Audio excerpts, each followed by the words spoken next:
اچھا، آج کے اس تفصیلی جائزے میں ہم ایک ایسے موضوع پر بات کرنے جا رہے ہیں جس نے آخر کار ہماری دنیا کو بالکل بدل کر رکھ دیا ہے۔ ہم آج کے دور میں جی رہے ہیں اور ٹیکنالوجی تو جیسے ہر طرف پھیلی ہوئی ہے، لیکن یہاں ایک بہت ہی دلچسپ سنگم ابھر کر سامنے آیا ہے۔ مصنوعی ذہانت یعنی آرٹیفیشل انٹیلیجنس اور سوشل میڈیا کا حیرت انگیز ملاپ۔ ریسرچرز نے اس ابھرتے ہوئے فیلڈ کو ایک نیا اور کافی کیچی سا نام دیا ہے، اے آئی سومی۔ تو آئیے سیدھا اس موضوع کی گہرائی میں چلتے ہیں اور دیکھتے ہیں کہ یہ زبردست تکنیکی انقلاب ہمارے بات چیت کرنے کے انداز، کاروبار اور پورے معاشرے کو کس طرح ایک نئی شکل دے رہا ہے۔ اب ذرا اس ڈیجیٹل دنیا کی وسعت کا اندازہ صرف اس ایک ہندسے سے لگائیں، 3.049 ارب۔ یہ واقعی حیران کن ہے۔ ذرا تصور کریں، یہ دنیا کی آبادی کا ایک بہت بڑا حصہ ہے، اور یہ تعداد صرف ایک پلیٹ فارم یعنی فیس بک کے ماہانہ ایکٹیو یوزرز کی ہے۔ اور اگر ہم اس میں یوٹیوب، واٹس ایپ، انسٹاگرام اور ٹک ٹاک کے اربوں صارفین کو بھی شامل کر لیں تو یہ ایک ایسا عالمی ڈیجیٹل نیٹ ورک بن جاتا ہے جس کی تاریخ میں واقعی کوئی مثال نہیں ملتی۔ اتنے بڑے پیمانے پر ڈیٹا کا روزانہ بہاؤ، مصنوعی ذہانت کے لیے اس سے بہتر تجربہ گاہ اور کیا ہو سکتی ہے؟ اور یہیں سے ایک بہت اہم، بلکہ میں کہوں گی کہ ایک بنیادی سوال جنم لیتا ہے۔ اتنے وسیع اور بے تحاشا ڈیجیٹل سمندر میں ہمارے آن لائن تجربات کو دراصل کنٹرول کون کر رہا ہے؟ کیا واقعی ہم اپنے شعوری فیصلوں سے اپنی ڈیجیٹل لائف چلا رہے ہیں، یا پھر پردے کے پیچھے خاموشی سے کام کرنے والے انتہائی پیچیدہ الگورتھمز یہ طے کر رہے ہیں کہ ہم کیا دیکھیں گے، کیا محسوس کریں گے اور ہمارا رد عمل کیا ہوگا؟ اس پوری گتھی کو سلجھانے کے لیے ہم 140 علمی دستاویزات پر مبنی ایک بہت ہی جامع تحقیق کے 6 اہم پہلوؤں کا جائزہ لیں گے۔ ہم شروعات کریں گے اس باہمی ربط سے، پھر صارف کے تجربے، معاشرے پر اس کے اثرات، غلط معلومات کے سنگین خطرے، پھر بچاؤ کے لیے استعمال ہونے والی قابل وضاحت مصنوعی ذہانت، اور آخر میں بات کریں گے میٹاورس اور مستقبل کی۔ چلیں سب سے پہلے حصے سے شروعات کرتے ہیں۔ مصنوعی ذہانت اور سوشل میڈیا کا یہ جو باہمی ربط ہے، یہ کام کیسے کرتا ہے؟ محققین نے بہت ہی منظم انداز میں اس وسیع تکنیکی سنگم کا نقشہ کھینچا ہے۔ دلچسپ بات یہ ہے کہ جب 1500 سے زیادہ ریسرچ پیپرز کے بظاہر بکھرے ہوئے ڈیٹا کو بصری شکل دی گئی، تو محققین نے اس بے ترتیب ڈیٹا کو 10 بالکل واضح اور آپس میں جڑے ہوئے موضوعات میں کلسٹر کر دیا۔ اس سے ہمیں صاف نظر آتا ہے کہ کس طرح یوزر ایکسپیرینس سے لے کر میٹاورس تک یہ سب الگ الگ نہیں ہیں، بلکہ دراصل ایک ہی بڑے انٹر کنیکٹڈ ماحولیاتی نظام کا حصہ ہیں۔ اب آتے ہیں دوسرے حصے کی طرف، صارف کے تجربے یعنی یوزر ایکسپیرینس میں تبدیلی۔ دیکھتے ہیں کہ بالکل فرنٹ لائن پر یوزر انگیجمنٹ کے حوالے سے کیا انقلاب آ رہا ہے۔ دیکھیں، یہ سب صرف کوئی سائنسی تھیوری نہیں ہے، یہ ایک انتہائی منافع بخش حقیقت ہے۔ آرٹیفیشل انٹیلیجنس کی بدولت سسٹم پہلے سے جان لیتا ہے کہ آپ کو کیا پسند ہے۔ جب ہر چیز آپ کی مرضی کے مطابق ملتی ہے تو اطمینان بڑھتا ہے اور برانڈز کی سیلز میں بے پناہ اضافہ ہوتا ہے۔ ورچوئل اسسٹنٹس اور چیٹ باٹس نے کسٹمر سپورٹ کے اخراجات کو حیران انگیز طور پر کم کر دیا ہے، اور اشتہارات وہ تو اتنے ٹارگیٹڈ ہوتے ہیں کہ ان کے کلک ہونے کے چانسز 100% تک بڑھ جاتے ہیں۔ اور اس پورے کاروباری انقلاب کے پیچھے جو سب سے بڑی پاور کام کر رہی ہے وہ ہے جنریٹیو اے آئی۔ یہ کوئی روایتی اے آئی نہیں ہے جو صرف ڈیٹا کو کیلکولیٹ کرے، یہ ایک ایسا سمارٹ سسٹم ہے جو باقاعدہ نیا مواد تخلیق کر سکتا ہے۔ یہ مارکیٹنگ کے لیے ایسی پرکشش تحریریں لکھ سکتا ہے یا مخصوص کمیونیکیشن سٹائل کو اس قدر ہو کاپی کر سکتا ہے کہ آپ کو لگے گا جیسے کسی انسان نے ہی لکھا ہو۔ ڈیجیٹل مارکیٹنگ میں تو اس نے واقعی گیم ہی چینج کر دی ہے۔ اور یہیں پر ایک بہت ہی دلچسپ سی صورتحال پیدا ہوتی ہے۔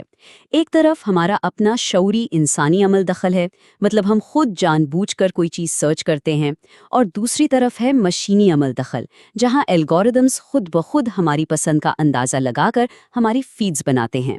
یہ کوئی ون وے ٹریفک نہیں ہے، بلکہ دونوں ایک دوسرے پر انحصار کرتے ہیں۔ الگورتھم ہماری رویوں سے سیکھتا ہے اور ہم الگورتھم کے دکھائے گئے مواد کے عادی ہو جاتے ہیں۔ ہم دونوں ایک ساتھ گرو کر رہے ہیں۔ لیکن خیر، کہانی اتنی بھی سیدھی نہیں ہے۔ یہاں ایک بہت اہم موڑ آتا ہے، کیونکہ یہ سسٹمز انتہائی غیر شفاف یا اوپیک ہو سکتے ہیں۔ جب پیچیدہ ماڈلز آپ کے چہرے کے تاثرات یا آپ کی ٹائپنگ کی رفتار تک کو ٹریک کر کے آپ کے جذبات پڑھتے ہیں تو یہ شدید قسم کے پرائیویسی اور اخلاقیات کے مسائل کو جنم دیتا ہے۔ غیر شفافیت کا سیدھا سا مطلب یہ ہے کہ معلومات اور آپ کے جذبات کے ساتھ اتنے غیر محسوس انداز میں ہیرا پھیری کی جا سکتی ہے کہ آپ کو پتہ بھی نہیں چلے گا۔ تیسرا حصہ تھوڑا بڑے پیمانے پر ہے، بحران کا انتظام اور ہمارا معاشرہ۔ یہاں ہمیں اس ٹیکنالوجی کا ایک انتہائی مثبت اور بڑے لیول پر کام کرنے والا پہلو نظر آتا ہے۔ ذرا سوچیں، جب کوئی قدرتی آفت آتی ہے تو سوشل میڈیا پر لمحوں میں لاکھوں پوسٹس اور ویڈیوز کا طوفان آ جاتا ہے۔ اب جدید الگورتھمز کیا کرتے ہیں؟ وہ اس افراتفری کو ایک کارآمد انٹیلیجنس میں بدل دیتے ہیں۔ وہ تیزی سے لوگوں کے ٹیکسٹ اور تصاویر کا تجزیہ کرتے ہیں، ان کی لوکیشن چیک کرتے ہیں اور لائیو ڈیمیج اسیسمنٹ کر کے امدادی اداروں کو بتاتے ہیں کہ کہاں سب سے زیادہ ضرورت ہے۔ یہ واقعی لائف سیونگ ٹیکنالوجی ہے۔ صرف بحرانوں میں ہی نہیں بلکہ وسیع تر فلاح عامہ کے لیے بھی اس کے زبردست فائدے ہیں۔ مثال کے طور پر natural language processing online گفتگو کا تجزیہ کر کے یہ بتا سکتی ہے کہ کہیں ڈپریشن یا ذہنی صحت کے مسائل تو نہیں بڑھ رہے۔ اس کے علاوہ یہ ٹیکنالوجی الگورتھمک ایکٹیوزم یعنی ڈیجیٹل سماجی تحریکوں کو منظم کرنے اور ان کی آواز کو دنیا تک پہنچانے میں بھی بڑا اہم کردار ادا کر رہی ہے۔ تاہم یہاں محققین ایک بہت سخت وارننگ بھی دیتے ہیں، ہمیں واپس اخلاقی خطرات کی طرف آنا ہوگا۔ وہ واضح کرتے ہیں کہ ہیلتھ کیئر جیسے انتہائی حساس شعبوں میں ایسے الگورتھمز کا استعمال جن کی کلینکل تصدیق نہ ہوئی ہو بہت خطرناک ثابت ہو سکتا ہے۔ اگر ان سسٹمز میں کوئی تعصب یا باعث ہو تو وہ معاشرے کے کمزور طبقوں کی غلط درجہ بندی کر سکتے ہیں۔ اس لیے ان سسٹمز کا محتاط اور مصدقہ ہونا انتہائی ضروری ہے۔ اب چلتے ہیں چوتھے اور شاید اس ڈیجیٹل دنیا کے سب سے تاریک پہلو کی طرف، غلط معلومات یعنی ڈس انفارمیشن کا خطرہ۔ آج کے دور کا سب سے بڑا چیلنج ہی یہ ہے۔ ایک طرف مستند حقائق اور صحافت ہے اور اس کا مقابلہ اب ہو رہا ہے ڈیپ فیکس اور اے آئی کے تیار کردہ جعلی میڈیا سے۔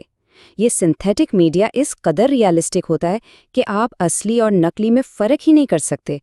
یہ وائرل پروپیگنڈا اور بڑے پیمانے پر دھوکہ دہی نہ صرف عوام کو گمراہ کرتی ہے بلکہ پورے کے پورے جمہوری اور سماجی نظام کی بنیادوں کو ہلا کر رکھ دیتی ہے۔ اور یقین جانیں، یہ صرف سیاست کا مسئلہ نہیں ہے، کارپوریٹ سیکٹر کو بھی اس سنتھیٹک میڈیا سے شدید خطرات ہیں۔ ایک جعلی وائرل ویڈیو کسی بھی ملٹی نیشنل برانڈ کی برسوں کی ساکھ کو راتوں رات تباہ کر سکتی ہے۔ اس سے صارفین کا اعتماد ٹوٹ جاتا ہے۔ اور سب سے خطرناک بات یہ ہے کہ جعلی ڈیٹا کی بنیاد پر کی جانے والی اسٹریٹجک فیصلہ سازی کمپنیوں کو اربوں کا نقصان پہنچا سکتی ہے۔ لیکن پریشان ہونے کی ضرورت نہیں، کیونکہ تصویر کا ایک روشن پہلو بھی ہے۔ ہمارا 5واں حصہ اسی بارے میں ہے، دی شیلڈ یعنی قابل وضاحت مصنوعی ذہانت یا ایکسپلینیبل اے آئی۔ اسے شارٹ فارم میں XAI بھی کہتے ہیں۔ آپ اسے ایک ڈیجیٹل ڈھال سمجھ لیں۔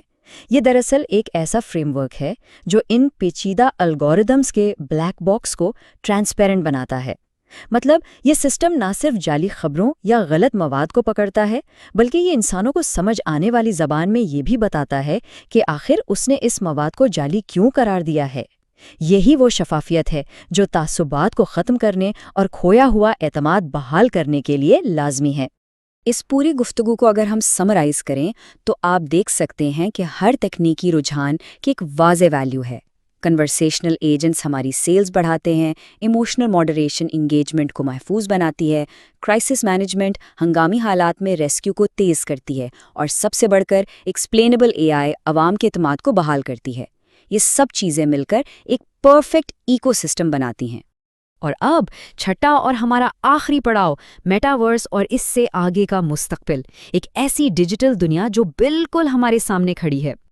دیکھیے، میٹاورس کا تصور واقعی ایک دو دھاری تلوار ہے۔ ایک طرف تو یہ ایک مکمل اور انتہائی زبردست ورچوئل انگیجمنٹ کے مواقع دے گا جو اس سے پہلے کبھی نہیں دیکھے گئے، نئے مارکیٹ مواقع، نئی دنیائیں۔